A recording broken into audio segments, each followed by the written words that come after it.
Okay, I'm off.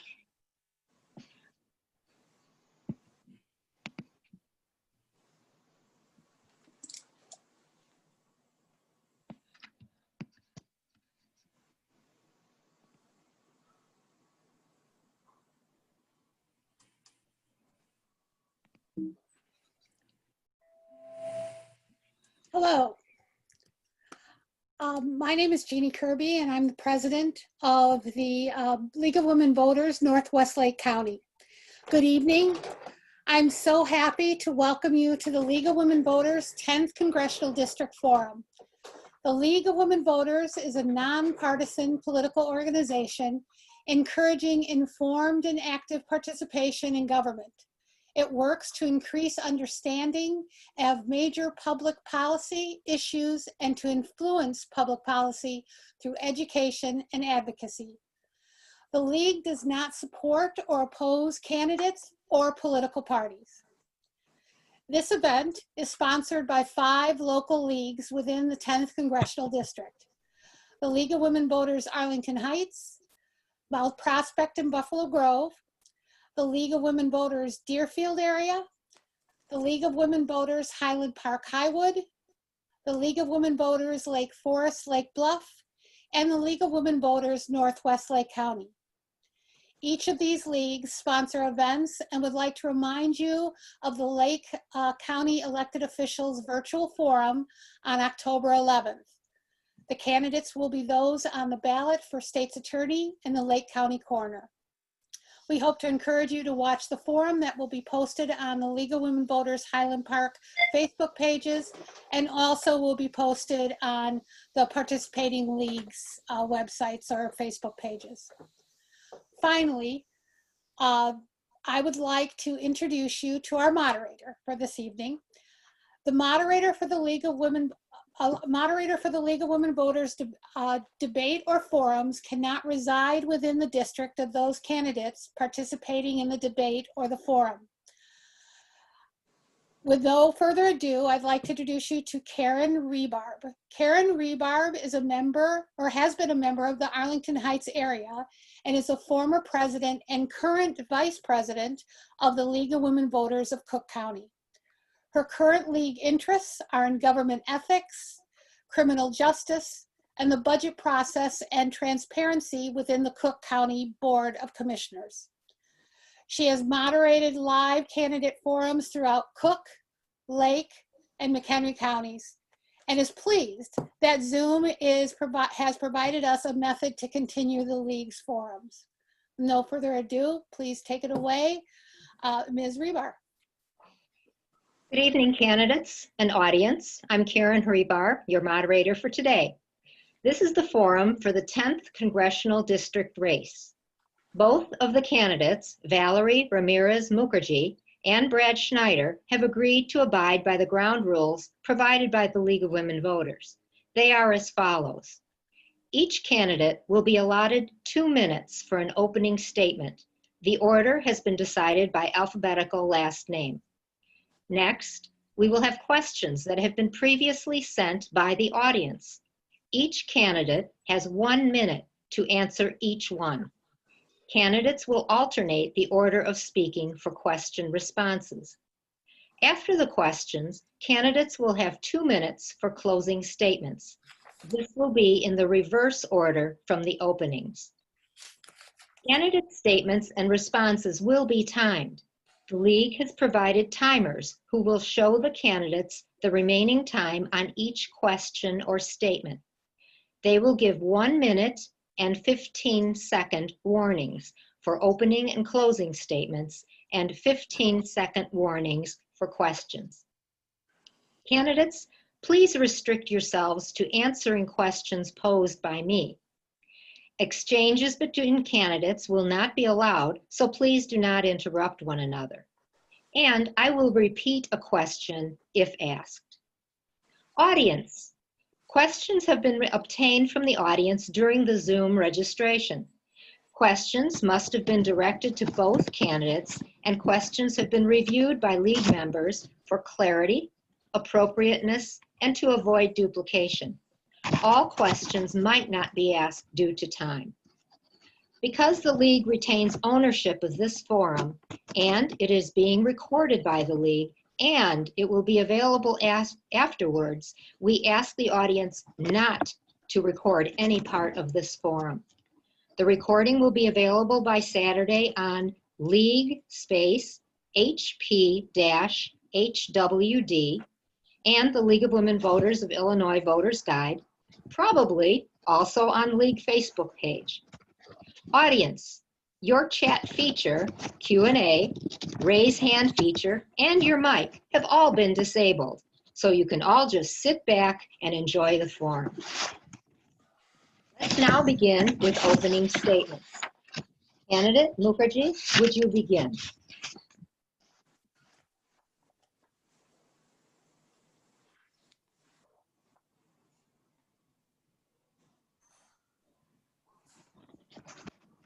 Just want to make sure you guys can see me. I chose start my video, but I don't see myself. You're on. I'm on. Okay, good. Well, hi, everyone. My name's Valerie Ramirez Mukherjee. And I always try to explain it to people. The last name, my middle name is my maiden name. My married name, my last name Mukherjee is my married name. A little bit about me. I'm not a career politician. I got involved in politics a long time ago when I was an undergrad at UC Berkeley, and I fell in love with it. It was exciting. No one in my family had ever gotten involved before. I'm a first-generation college student, was raised by a single mom in a working-class neighborhood. But then I stepped out of politics, went and built a career in business, got a couple degrees, continued to invest in my skills, ended up getting a master's in public administration from Columbia and an MBA from Wharton, and worked in finance and technology. And when I moved here several years ago, I fell in love. But then when I looked around, I said, why is this place not prospering? Why aren't we doing more in this beautiful, beautiful place? So I started digging, started looking around at results, both at the state, local, and federal level. And I said, this is not acceptable. I stepped out 25 years ago, I'm stepping back in, and Congress's favorability was 40% on average then. Now it's in the teens. That's not okay. And when I look at results in this area, which can prosper so much more, I respect Congressman Schneider, and I've said this before, this is a hard job, but there's been little to no results. And we'll talk about that a little later. So that's why I'm running. I want to, I don't want to in 25 years tell my daughter, sorry, it's even worse. That's what I've handed to you. I hope to do something to disrupt it. Thank you.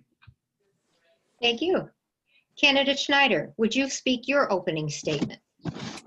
Thank you and good evening. First, I want to thank the League of Women Voters for organizing tonight's forum and welcome everyone who is joining us at home. I hope you and your loved ones are doing well in this difficult time. As your representative, I am focused on the needs of the 10th District in Washington and here at home. Over the years, I've held hundreds, if not thousands, of outreach meetings. I've visited countless local businesses, schools, and organizations. I've hosted job fairs, healthcare fairs, and other informational programs. And even with the pandemic, I've continued to connect through virtual events to help the people I represent. I know my district and the people know me. They call when they have concerns. They call when they can't afford the prescription drugs or when their medicines are coming late in the mail. They call when they need help with Social Security or Medicare or the VA, or they just need an expedited passport. But I also know their stories, their priorities, their aspirations, and their challenges, and I'm working to help them through this pandemic. I am doing all I can to protect the healthcare and fight for the against the administration's efforts to overturn the Affordable Care Act and their efforts to once more put people with pre-existing conditions at risk of losing their health insurance. I helped pass the CARES Act and was grateful to have legislation that I previously introduced included in those bills that became law when the president signed them. With my team, we did all we could to help our small businesses get the forgivable PPP loans and was pleased that we were able to save 92,000 jobs in the 10th District alone. I have helped provide assistance for our essential workers, our healthcare workers in hospitals, nursing homes, teachers, firefighters, and other frontline heroes. And I continue to fight to restore the SALT deduction in full. For all these reasons and more, I've earned the endorsement of all 3 local newspapers, the Chicago Tribune, the Daily Herald, and the Sun-Times, and also every major endorsing organization. So again, I know the values, priorities, and interests of our district. I've proven willing to stand up to the Trump administration when they are wrong, while at the same time showing independence by working across the aisle to find solutions. I look forward to serving this district in the future. Thank you. Thank you. Now let's move to the audience questions. Mr. Schneider will be first.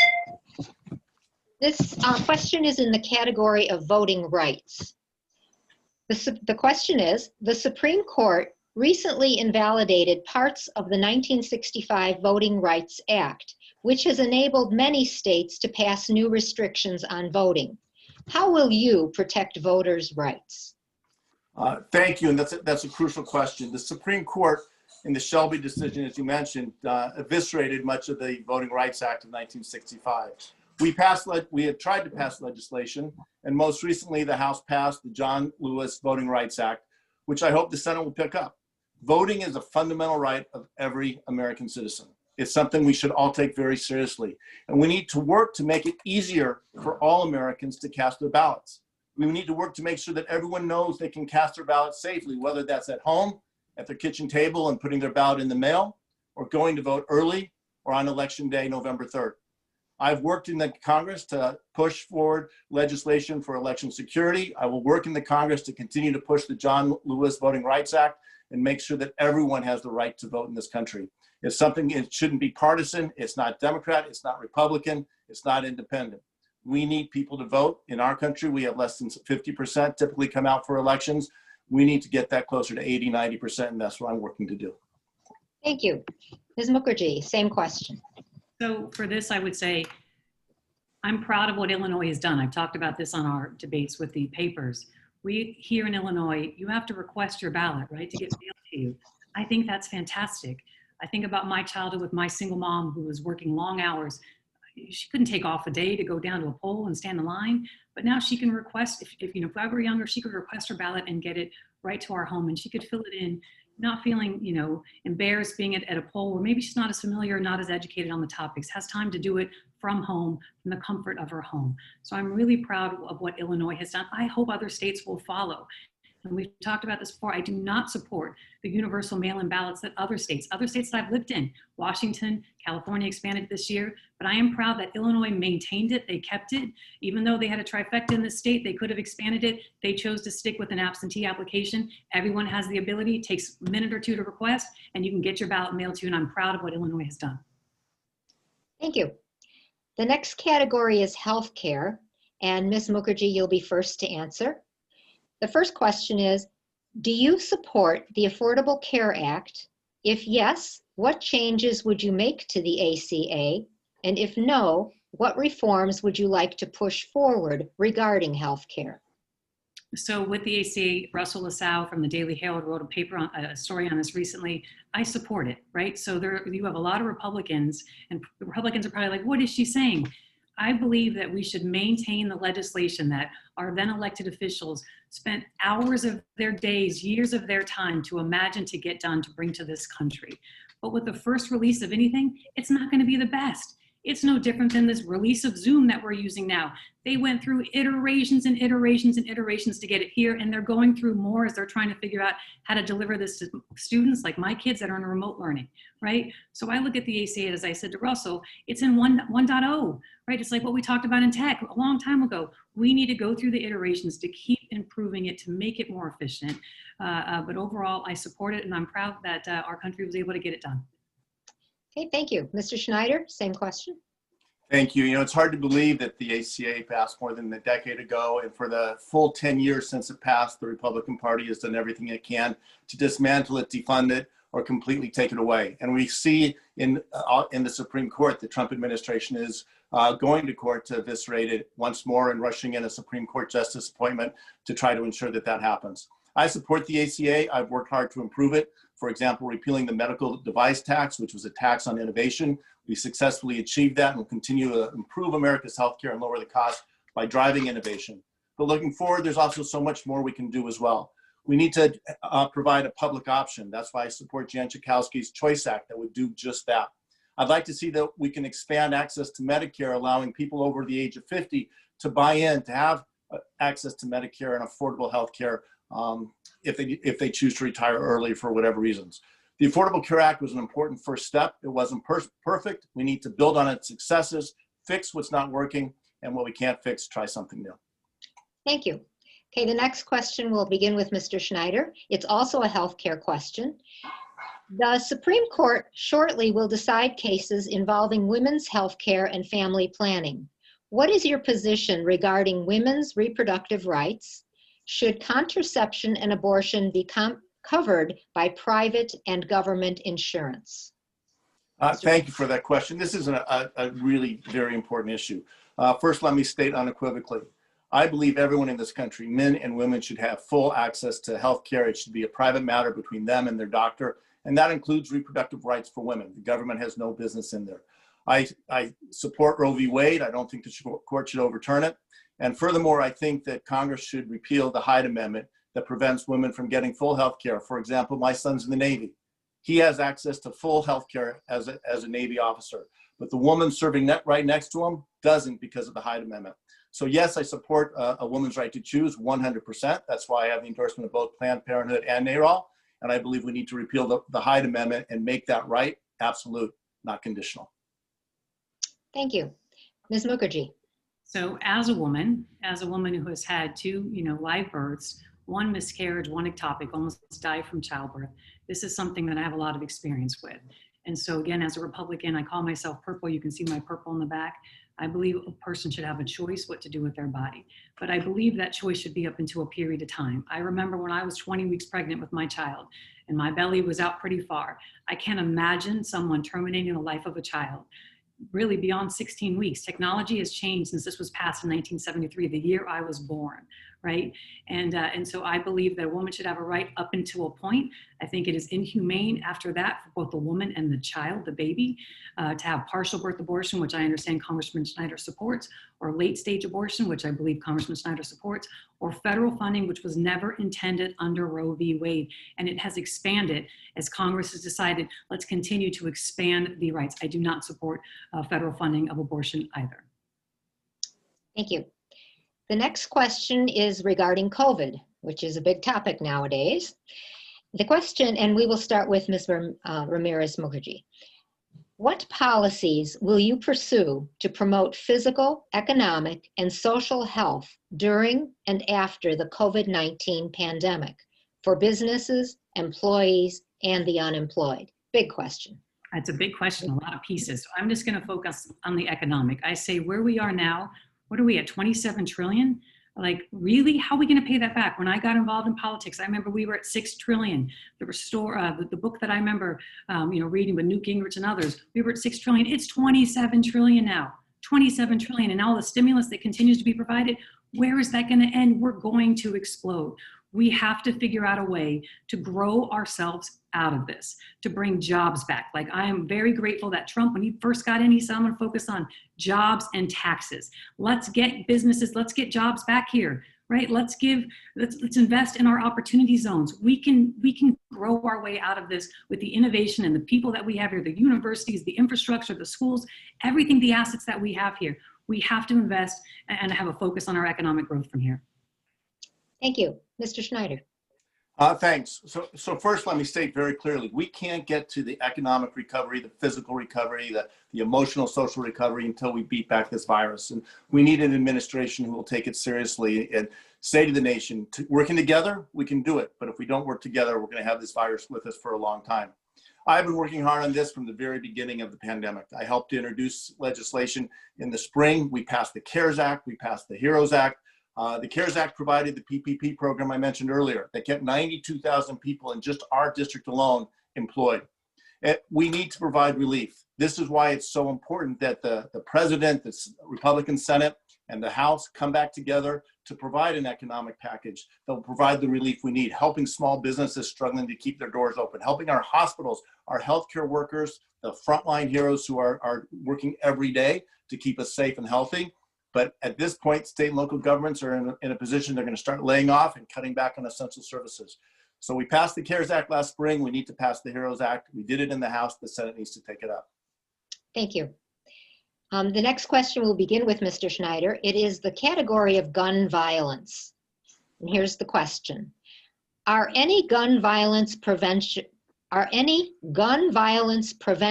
measures needed?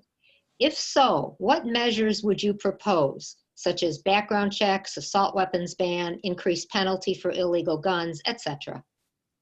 Thank you. The short answer is yes. We desperately need measures. We have seen an epidemic of gun violence around our communities, around the country. making it unsafe for kids to go to school, to go to the mall. We've seen attacks in houses of worship. I am proud of my record on gun violence. Again, I have the endorsement of Everytown, of Moms Demand Action. This is something that's personal to me. On January 8th of 2019, I helped introduce HR 8, a bill that would require universal background checks. In addition, I helped introduce and pass legislation that would close the Charleston loophole. There are many things we can do, like banning assault weapons, making it illegal to traffic guns across state lines. These are steps that we've taken in the House. They've been blocked in the Senate.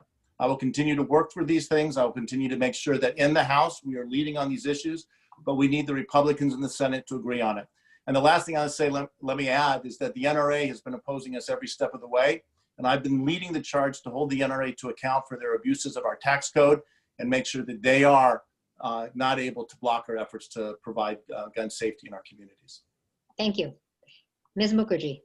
So what I'd say is you can pass all the universal background checks, all the laws you want. A criminal's not going to go there and say, oh, let me make sure to go through this process before I'm going to get a gun and go commit a crime. Not going to happen. So this is one thing, and this is personal to me because as some may know my story, my mom suffered from gun violence in our home. The neighborhood where I grew up, there were shootings. I was scared to go outside. I was scared to go to my school. We had metal detectors in my school. Kids at 15 and 16 years old weren't allowed to carry guns. They had guns. So you can continue to increase the universal background checks. Illinois is one of the states with the most rigorous background checks. Is crime good here? I think we're one of the worst. Chicago's one of the worst in the country. So what I say is we have to hold people accountable. We have to have people know you commit a crime, you do something illegal, you're going to be held accountable. No getting in, go to jail for 6 months and then leave. You're going to be held accountable. In California, there was a 3 strikes, you're out a long time ago. I say, let's reimagine that. Let's think about something like that. If you keep committing a crime with guns, you have to be held accountable. Thank you. The next category is the economy. And the question, we will start with Ms. Mukherjee. Are you concerned about the federal budget deficit and the national debt? Should there be another tax cut? What tax or fiscal changes are needed? This is where we go back to before. I've talked about it already a little bit. Our spending is out of control, right? And so I grew up, in a place where we had to figure out how do you stretch a dollar to the most that you can and still, generate the benefits that you're looking for. My life is all about that, right? Put myself through first junior college, spent my first 2 years at junior college, then transferred to UC Berkeley, worked full-time graduate, no student debt. My whole life has been about how do I stretch this $1 to get the most bang for my buck in the most efficient way possible. We need to figure out a way to be more cautious with our spending. We can do more with less. I'm confident of that. And so, I sit back and I'm scared. As I said before, when I left politics about 25 years ago and went and joined the business world, I didn't expect to step back in and be almost 4 times as bad as we are then. That's out of control. Thank you. Mr. Schneider. Thanks. This is another critical question because we're talking about our children's future. The debt actually is at $23 billion, which is at 100% of our GDP, of our full annual economy. It's not sustainable, but we need to get through this crisis first. So we need to pass another stimulus bill. We need to provide relief to working families and small businesses, but we also need to get to the other side. One of the challenges we're facing is that 2 years ago in 2017, the House passed the Tax Cut and Jobs Act. This was a $2 trillion tax cut that put more money on our debt, providing benefits to the top 1% of wage earners, making it harder for working families and for the next generation. What we need to do is look to the future, come up with a tax reform, true tax reform that's bipartisan, Republicans and Democrats, put us on a fiscal trajectory that is sustainable, that ensures our children's future, and make sure that we keep our promises to all generations. Thank you.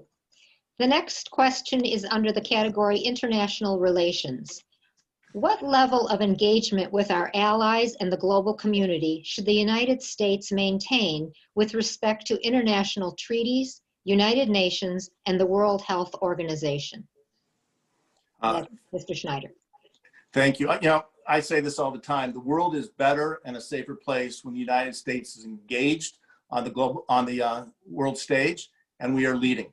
We have an important role to play. Unfortunately, over the last 4 years, we've seen President President Trump pull us back from that role, damage our relationships with our allies, and coddle up to totalitarian regimes like Russia, China, North Korea.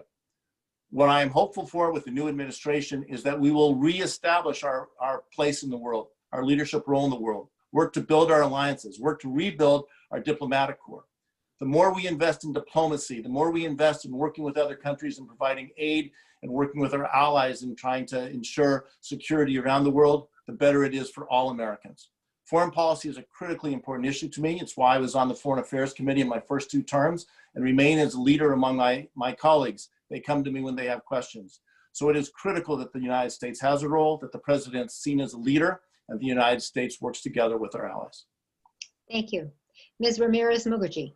I will say that, but I just want to pause for a second and show a graph, because Congressman Schneider keeps mentioning that he helps, he passes, he does. But if I'm able to show this, I don't know if you're able to see it because you guys are holding things up, probably can't see it. If you go to congress.gov, in his time in the last 2 years where his chamber is controlled by Democrats, he's introduced 42 bills that he's sponsored. How many of those have gotten through the four to five steps of government? Introduced, passed House, passed Senate, to President, became law? Nothing. So this is one thing that makes me mad when I have these debates. I feel like we keep tricking our voters around, I'm effective, I have performance. But when you look at performance for our elected officials, we have to remember, you have to be accountable. Only 3 of his bills have even gotten past his house, his own chamber, and nothing beyond that. So, but on this issue, I do believe, of course, we need to work with the world. My husband is an immigrant from India, but we also need to rebalance these relationships. If other countries are taking advantage of us, we have to say, you have to have the guts and the disruption to say, hold on, let's put a pause and let's try to think about renegotiating. We can keep saying it's all rosy. It's not all rosy. Thank you. Ms. Ramirez Mukherjee, you're going to be the first for this next one. This is on immigration. Is there a need for immigration reform? If so, what do you support? Dreamers, DACA, reuniting families, building the wall? DACA, yes. Dreamers, yes. Wall, I support certain parts of it. Reuniting families, absolutely. Clear. So again, I am married to an immigrant, first generation immigrant from India. There's 1 billion people in India. They want to come to this country. And being married to an immigrant helps me understand the perspective and the stories of what he has shared with me, of how grateful and lucky I am that I was born in this country. We tell our kids that when we travel the world, or particularly when we go to India. We say they won the geographic lottery. We need to have consistent immigration legislation between our branches of government. If the executive branch says, you have to come here legally, and the legislative branch says, led by Nancy Pelosi, no, you don't. It's like a mom and a dad. The kid comes to one and says, can I get it? You say, sure. Go to the dad, you say, no. That's not fair. We have to sit back and play nice in the sandbox together as a legislative and executive branch to say, let's agree. We're not going to get the extremes. Otherwise, we're on a seesaw. We have to come in the middle because we're playing with people's lives, and this isn't right. Thank you. Mr. Schneider. Thank you. Immigration is obviously a critical issue, and I support comprehensive immigration reform. I've been working for it since I got to Congress. I helped introduce the bill in 2013 that was blocked by then Speaker John Boehner. I support the Dreamers, been working to pass the DREAM Act, and will continue to work to do that. And unlike my opponent, I believe that the Dreamers should have a path to citizenship. There's a difference there. And I'm sorry, I have to go back to the last question, and I'm reminded of Daniel Patrick Moynihan in his statement that we're all entitled to our opinion, but you cannot have your own facts. Let me share some facts. Just this Congress alone, I've introduced 47 bills, 57% of which are bipartisan. 15 of my bills have passed the House, 3 of which were used to craft the CARES Act, which is now law. In the 116th Congress, I passed bills within the CARES Act, within the HEROES Act. In the 115th Congress, I passed legislation that would provide security to our schools. Did it in a bipartisan way with my colleague, Mike Boss from Southern Illinois, a Republican. That is now the law signed by President Trump. And because of the law that I helped pass, schools in our district, including Mundelein High School, have security to protect them against violence. Okay, thank you. Mr. Schneider, you'll begin the next question. It is regarding the Electoral College. Do you support the abolition of the Electoral College by constitutional amendment? Why or why not? Thank you. On that one, I support it by a simple raise of hands. We have seen in the most recent elections too many times where the Electoral College results in a different outcome than the popular vote. If Amy Coney Barrett is approved as a Supreme Court justice, 5 of the 9 justices on the court will have been appointed by a president who did not win the popular vote. We have a situation in our country that is simply untenable. So I believe we have to eliminate the Electoral College and move to a popular vote for president. Thank you. Ms. Ramirez Mukherjee. So Electoral College abolished? No. We have to preserve it. We have to remember, again, Congressman Schneider and I have lived here in Illinois, but I've also lived in some of the other largest and densest states in this country: California, Washington, New York, Connecticut, Pennsylvania. My husband's lived in New Jersey. So to think that we have this pull to the dense places, and those that might be in smaller states, more rural places, that they are going to be dominated by others. That was the whole intention of this a long time ago. So to abolish it now, yeah, it's easy to say because Congressman Schneider says, hey, look, we're getting the votes. If he wasn't getting the votes, he wouldn't say that. I say, absolutely not. And on this, please go to congress.gov. I'm not making this up. So all I'm going off of is the government website, congress.gov. You can choose some filters, choose a name, choose became law, choose where it stands, and it shows. So I don't know if he counts a line in his bill that got put in someone else's bill, like the CARES Act, where he and 385, I think, other people signed it. That is not passing a bill when you added your name to someone's paper. That would be like my kid coming home from school and saying, Mommy, I put my name on someone else's paper and I got an A. Not acceptable. Thank you. The next category is higher education. And Ms. Mukherjee, you'll be first. What plans do you support that will address the cost of higher education? And should Congress do something to help with student loan debt? So this is a topic near and dear to my heart. So first, I am the example of what you can do where you can stretch a dollar and do more with less, right? So when I wanted to go to college, I didn't move away. I didn't go borrow tons and tons and thousands of dollars and go to some fancy school that I couldn't afford. I lived at home with my mom. Of course I wanted to move out. I was 18. Who doesn't want to move out when you're 18? And I went to my local junior college, right? And I worked full time so I could pay for all my expenses. And I applied for the appropriate grants and scholarships and all the other stuff. Then I transferred to my local public university. I would have loved to go to a fancy private school. I could not afford it. We have to think about how do we start thinking about living within our means. So on this topic, I have started a foundation. My husband and I, we come from nothing, but we are starting at this age to give our money away. And we started the Ramirez Mukherjee Foundation, where we are now funding students that first go to community college, spend their 2 years there. We will help them. We will give them supplemental funds. And then I'm working with elite schools across this country to say, Ivy Leagues, you take them too. Don't just expect that the kid goes to public school. Kid like me, what if I didn't go on to get a master's from Columbia or a master's for an MBA from Wharton? So this is a topic that's near and dear to my heart. Thank you. Mr. Schneider. Thanks. I'm going to start with a little different angle because I think the greatest success we can achieve in higher education is starting with early education, making sure that every one of our kids in this country has access to preschool. We need to work to make sure that our kindergartners and first graders have the resources that they all learn how to read so that when they get into the second, third, and fourth grade, when they're reading to learn, they can have success. We've got to work to make sure that our ninth graders, especially our young ninth grade boys, graduate ninth grade with the confidence, because we know from our studies, if they finish ninth grade confident, they're going to go on and finish high school. And we've got to work to do that. But then when we get to college, there have to be pathways and affordable pathways for more kids to pursue higher education. Part of that is community college. I agree 100%. In fact, I was talking today with one of the trustees at CLC about what a great impact it had on him and how now he's giving back as a trustee. I want to see every kid who wants to go to a community college be able to do so, and be able to do so in a way that they can afford. And when they go on to four-year universities and even further graduate studies, we've got to bring down the cost of debt. But I don't support making it free for everybody, because that's helping people who don't need the help at the highest levels. We need to make sure that those who are struggling to climb up the ladders have the rungs to get up the ladder and succeed. Thank you. The next category, and Mr. Schneider, you'll be the first to answer, is government. Many public opinion polls within the country indicate that there is a substantial lack of confidence by the public in our government institutions. Do you agree with these opinions? If so, what actions would you take as a member of Congress to restore the public confidence? Thanks for that question. I don't agree with the opinions, but I totally understand why people feel that way. We just have to look at what the President of the United States is doing and has done for the last 4 years, undermining confidence in our institutions, confidence in our Department of State and diplomats, confidence in the intelligence community, confidence in our Department of Homeland Security and our Department of Justice. You can go down the list as he has undermined every single agency within our government. But I know the people who work in these agencies. I've met with them, I've talked with them, I've worked closely with them, and they are dedicated employees who put their nation first and are trying to do everything they can to help the American people. So what do we do going forward? Well, the first thing we have to do is stop sowing the division that we've seen over the last number of years. We have to come together, Republicans and Democrats, and say, we are better than this.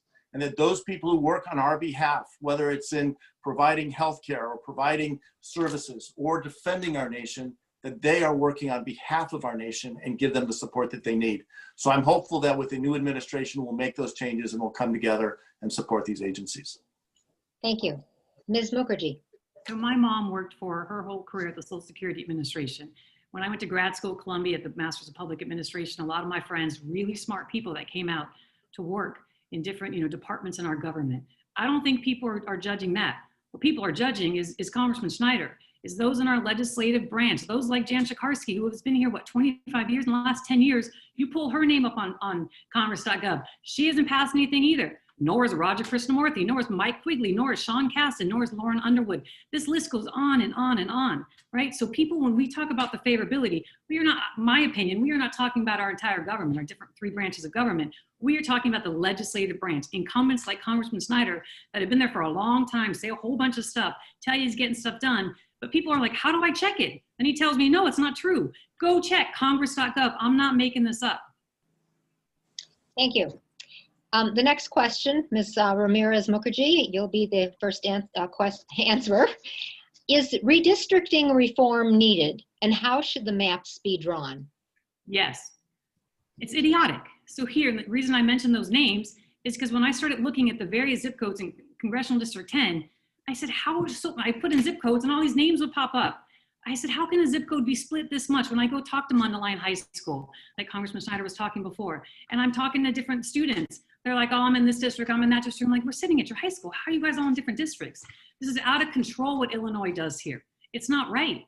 I mean, if you look at this district here, for 91 of the last 100 years, it's been led by moderate Republicans. The Democrats 10 years ago decided to redraw the lines and draw out the sitting congressman. He was elected by the people. And the state legislature here has decided, let's draw him out. Let's take out his town so we can give a better chance for a Democrat to win. And this district's been going swing for the last decade, right? It's not right. It needs to stop. Thank you. Mr. Schneider. Absolutely, we need to change the way our districts are drawn. And this is something that's true across the country. We've seen it in so many places where districts are drawn to either carve people out or concentrate people in. And give us districts that are 90% Democrat or 90% Republican. We see it in states where even though a population might be split 50-50, the delegation is 80% one way or the other. We need independent districts. We need districts that create more of a dialogue, a constructive dialogue where we can have an exchange of ideas rather than attacking individuals for attacking them personally. That doesn't achieve anything. What we need to do is have districts that reflect the people, their voice, and give them the chance to have representatives who understand their values and their priorities. And with all due respect, that's what I think I've done in the 10th district. And it's why I've gone from winning narrow races to having broad support in this district, because I do represent the entire district. I run as a Democrat, but I represent Democrats, Republicans, and independents, people who voted for me, people who voted against me, and even the people who don't vote at all. Thank you. This will be the last question before closing statements. And it's a kind of a big opinion question. What is, and that will be Mr. Schneider, you'll go first. What is the biggest threat to our democracy, in your opinion? Well, I think without a doubt, the biggest threat is always apathy. If people are disengaged, if people feel that they don't have a stake and just walk away, then our democracy is at risk. But I also have to say in this election, we are seeing grave threats to our democracy.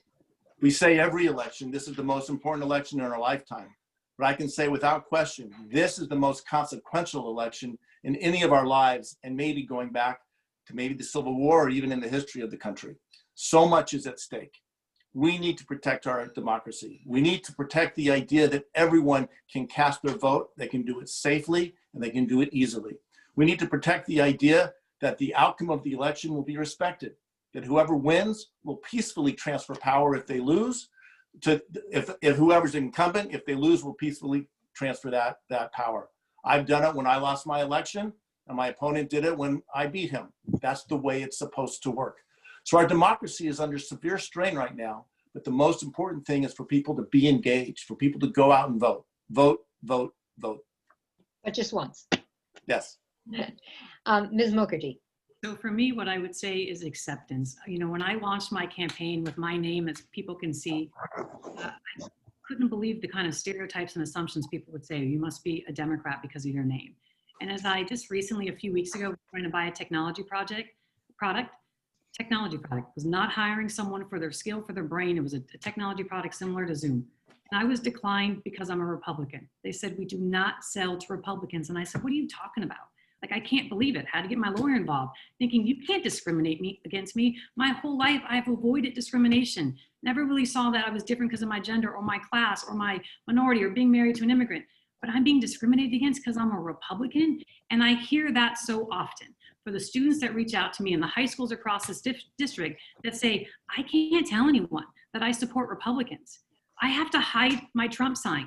That's not right. We need to welcome one another across race, across gender, across faith, across religious, across political parties. And that's not coming from our side or the other side. It's coming from people on the left that are saying, sorry, Republicans, we won't listen to you. We have to listen to one another and respect one another again. Listen to understand. One of my bosses in banking at UBS Investment Bank, it taught me, listen to understand rather than listen to respond. Okay, thank you. Now the candidates will give their 2-minute closing statements. And Mr. Schneider, we will begin with you.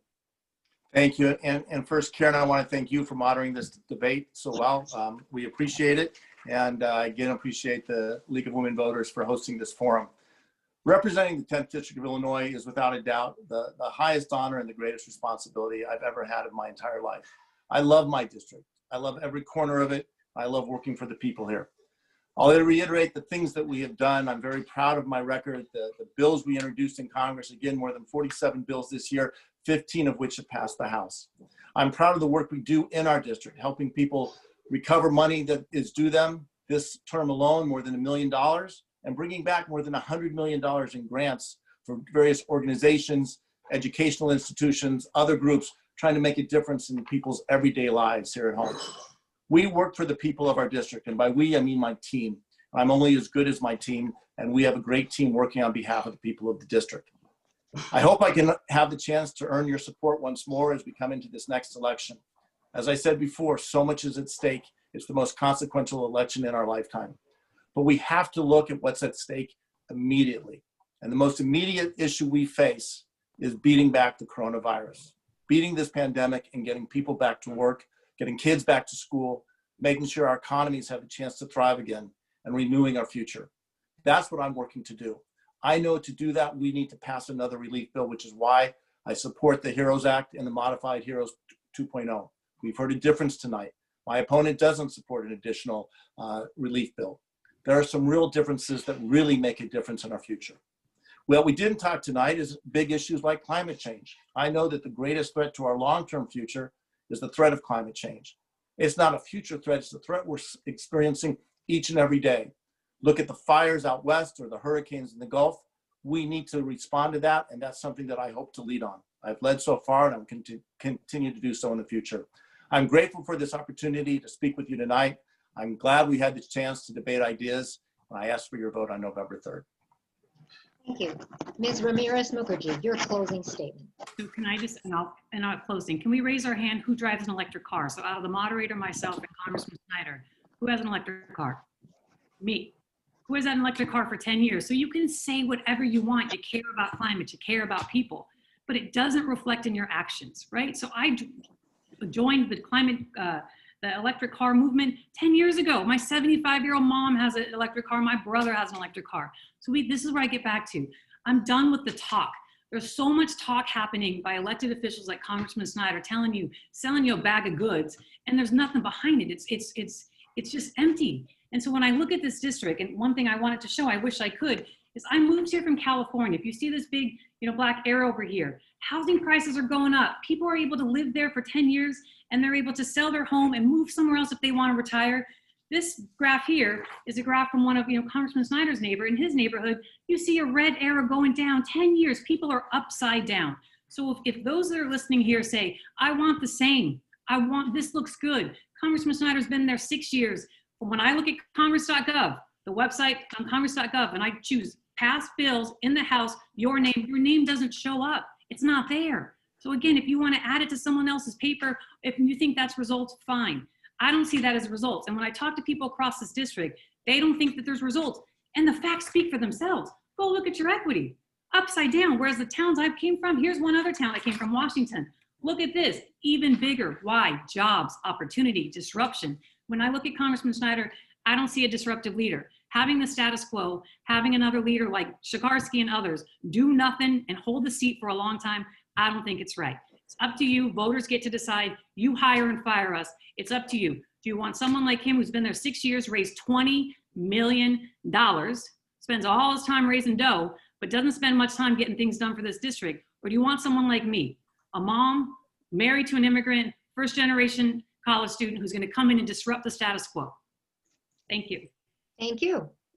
Well, that ends our forum, and the League thanks the candidates for attending, and I'll applaud because no one else can hear, and the audience for your attention. Please remember to vote either by mail, early in person at central locations, or at your polling place, all by November 3rd. Thank you all.